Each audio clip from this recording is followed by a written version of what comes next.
Okay, so I'm going to be applying this foundation with a brush, and then I'm going to go over it with my sponge just to smooth everything out. And what I've noticed with this foundation is that it's super drying. So even with my combination oily skin, I really feel like I need to moisturize really well with this foundation.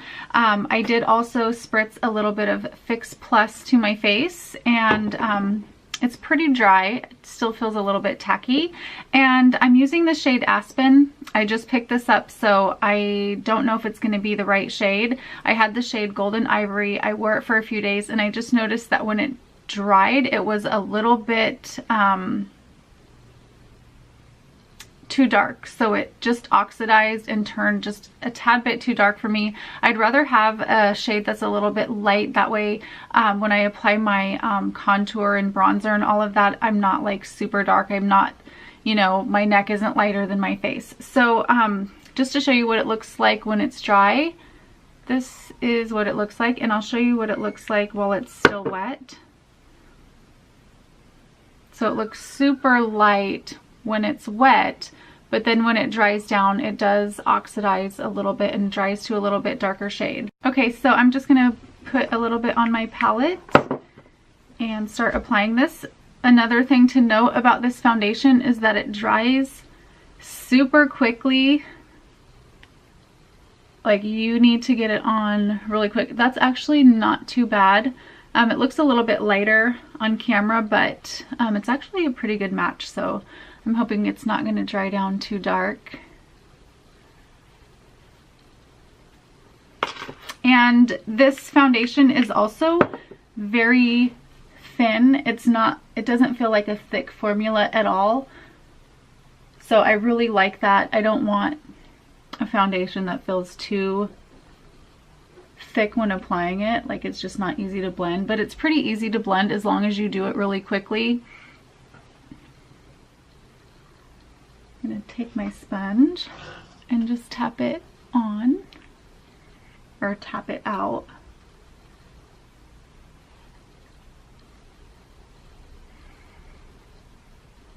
If you don't get it blended, I feel like it works best with a sponge, because if you don't, you do get lines. Like if you use a dense flat brush like a Sigma F80 brush, it does leave brush strokes. So I feel like a sponge over it at the end is probably the best way. You could apply it with a brush. It's going to go on just a little bit thicker, but I think the sponge works the best with this. Just because you get like a better finish.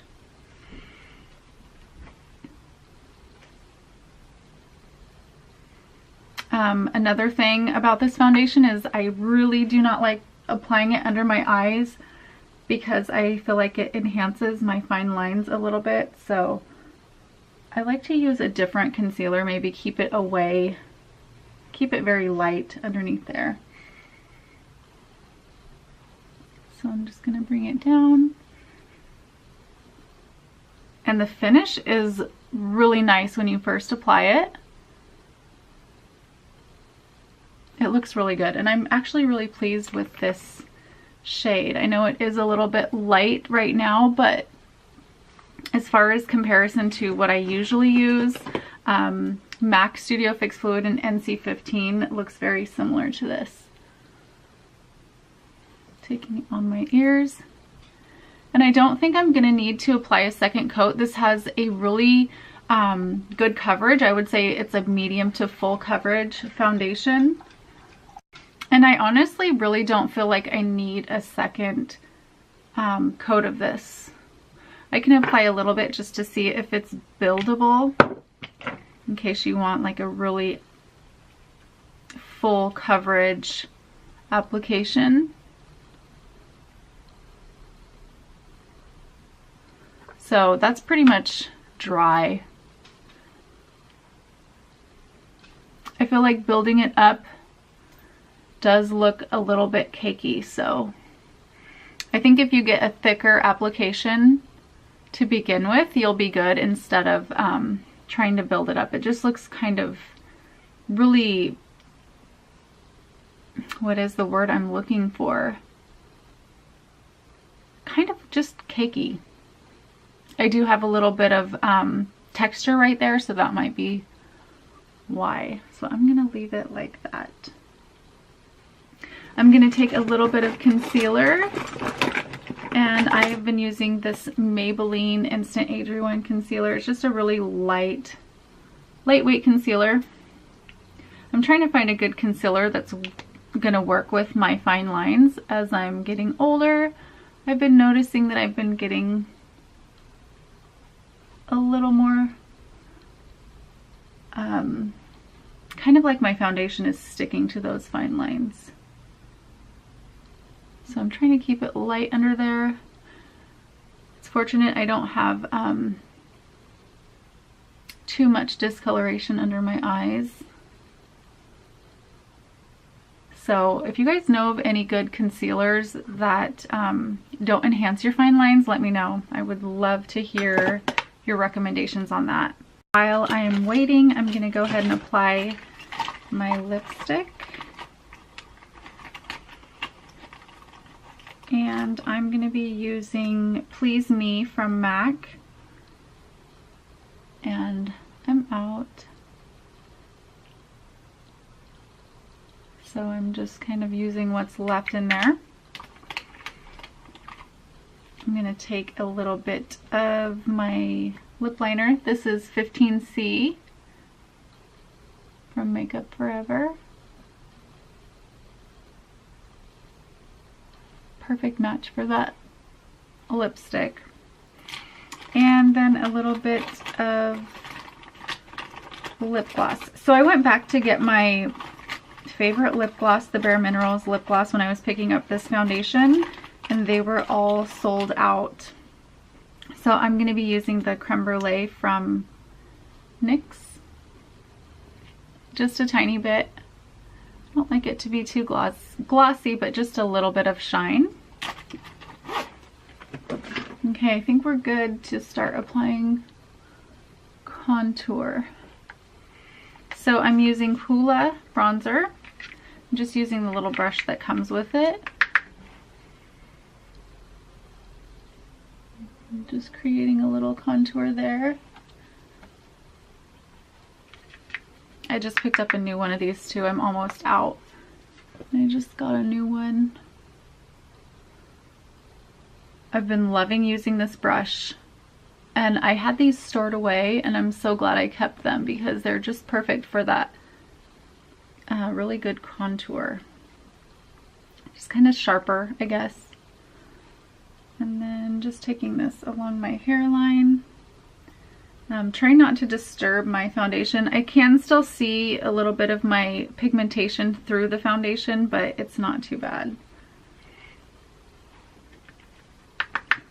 And then just contouring my nose with this brush. This brush is good for contouring your nose too. I mean, it's not the smallest brush, but it still works like in a pinch.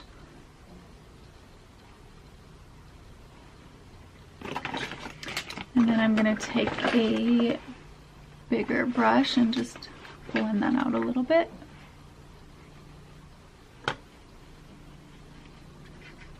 Going in with a little bit more product.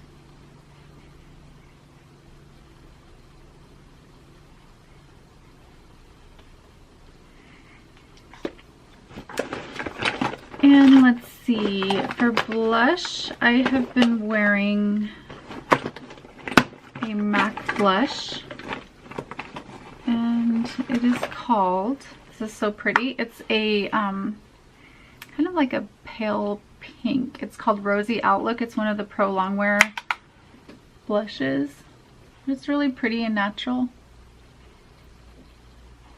It's a matte blush. But I just think it looks so pretty. It's very, very natural looking. And then a little bit of highlight. I'm using the MAC Soft and Gentle, and I've been applying this with a sponge lately. I don't know why, but I feel like it just applies really nicely with a sponge.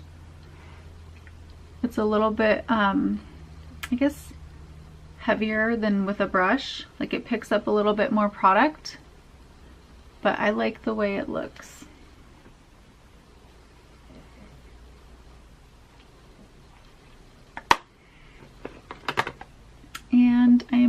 going to just take a little bit of eyeshadow. I used Mulch and Sable from MAC on my eyes today, these two right here. So I'm just going to take a little bit more of that and take it underneath my eyes.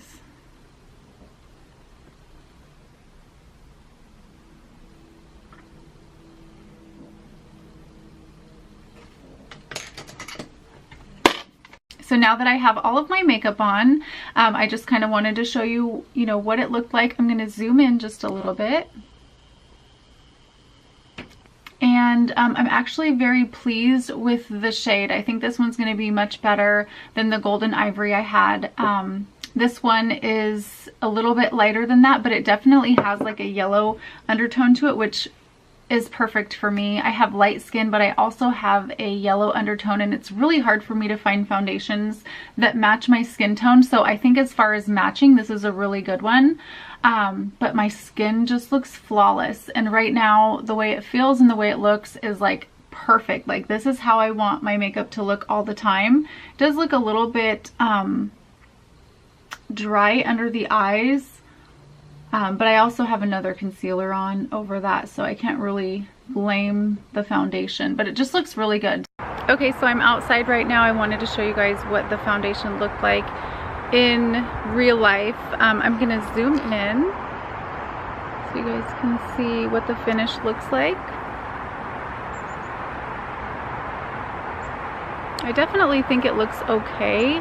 I'm kind of worried a little bit about the texture. But we'll see how that goes. Zoom back out here. All right, guys, I will check back in with you in just a little bit.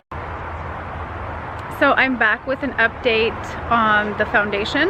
So from the last clip, I was not able to film an update after wearing the foundation for a few hours. Things just happened and I wasn't able to do that. But I did get a chance to wear the foundation a lot more. So now I have a better idea of how the foundation works with my skin and gives me a better overall opinion of the foundation. I don't know if you're gonna be able to see. It's kind of bright outside, but I'll zoom in and show you what it looks like. So I've had this foundation on now for about 5 hours.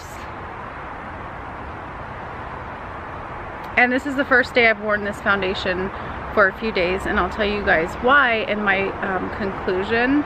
But I don't know if you can still see, I kind of left like the scratch marks. Anywhere that I've scratched my face, it kind of like, with oily skin, it's kind of typical. Like if you touch your face or bother your face, it kind of just gets smeared around. So that's it, and I will be back soon with my conclusion. So I am back for a follow-up and conclusion on the BareMinerals Pro Foundation, and I had quite a bit of time to use this foundation and see what I really thought about it, and my thoughts have changed kind of like throughout the whole process. But basically this foundation is supposed to be a long wearing matte foundation. I agree with both of those things. This is like probably the most matte foundation that I've ever tried, and I love a matte foundation because I do have oily skin. I feel like matte foundations mix well with my skin, so it kind of gives me more of a satin look. You never have like a full matte finish as far as my skin is concerned, and this is honestly just how this foundation reacted to my skin.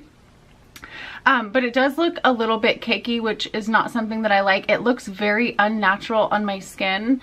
And when I first used this, it looked even better than it did as the time progressed and I kept using it. So basically what happened is it completely dried out my skin. And I do have pretty sensitive skin. Not too sensitive, but sometimes things can irritate my skin.